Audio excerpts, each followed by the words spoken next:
تاریخ میں ایک شخصیت ایسی گزری ہے جن کو زندگی کی ایک سٹیج پر آ کر یہ معلوم ہوا کہ باہر ان کی جانی دشمن انہیں قتل کرنے کے لیے آئے ہیں۔ ان کے مکان کو گھیرا ڈال لیا گیا، تلواریں ننگی کر لی گئیں کہ جی یہ جو شخصیت ہیں یہ جیسے ہی ہمیں موقع ملتا ہے ہم ان کو خدا نخواستہ قتل کر دیں گے۔ وہ شخصیت اللہ کی مدد سے وہاں سے روانہ ہونے کا فیصلہ کرتے ہیں اور دروازے تک جا کر پلٹ کر واپس آ جاتے ہیں، اور جو اپنے ساتھی ہوتے ہیں جو پیچھے ان کی جگہ پر ہوتے ہیں ان کو فرماتے ہیں کہ یہاں میرے بستر پر آپ لیٹ جائیں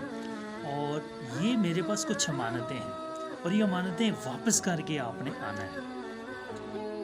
اب یہ واقعہ ہم تک نہ یوں ہی پہنچا ہے اور اس کے بعد جو ہوا ہم اس کو معجزہ مانتے ہیں۔ وہ کیا ہوا کہ اللہ نے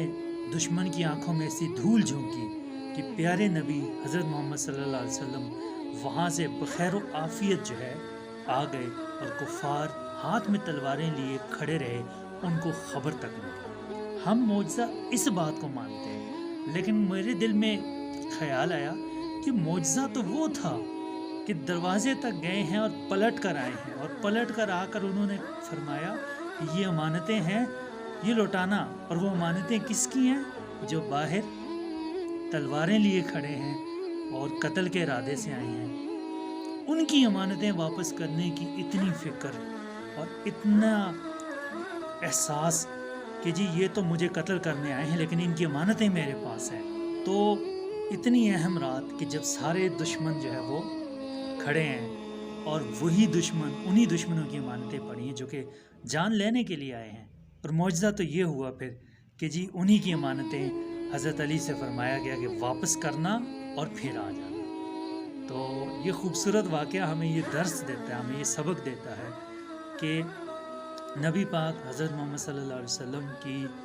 اخلاق بذات خود بہت بڑا معجزہ تھا، اور ہمیں آج بہت سخت ضرورت ہے کہ ان کی سیرت کو اس اینگل سے مطالعہ کریں۔ وہ جو دشمن کی آنکھوں میں دھول جھونک کے نکل گئے وہ اللہ کا معجزہ، لیکن ہمارے نبی پاک حضرت محمد صلی اللہ علیہ وسلم کے اخلاق اس سے شاندار معجزہ ہو ہی نہیں سکتا کہ دشمن باہر کھڑے اور انہی کی مانتوں کی فکر کرتے ہوئے واپس حضرت علی کے پاس آنا اور انہیں ہدایت کرنا کہ یہ امانتیں ان تک پہنچا کے جو مجھے مارنے آئے ہیں ان تک پہنچا کے پھر آ جانا۔ تو دعا ہے جی کہ اللہ پاک ہمیں سیرت النبی حضرت محمد صلی اللہ علیہ وسلم کی سمجھ عطا فرمائے۔ ملتے ہیں ایک اور ایسی خوبصورت واقعے کے ساتھ، اور ایسے ہی واقعات اگر آپ دیکھنا اور انجوائے کرنا چاہتے ہیں تو چینل لازمی سبسکرائب